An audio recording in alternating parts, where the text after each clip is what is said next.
creating SpongeBob a custom keyboard. First, we gotta get that photo of SpongeBob at that cringy face. And we gotta put SpongeBob's character types. Look at those look so identical. And we gotta change it to cursive because he's fancy. And yeah.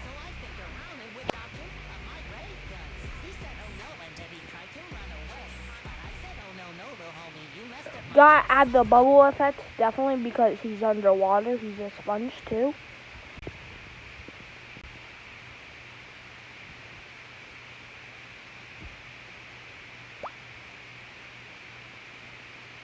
And I think that is it.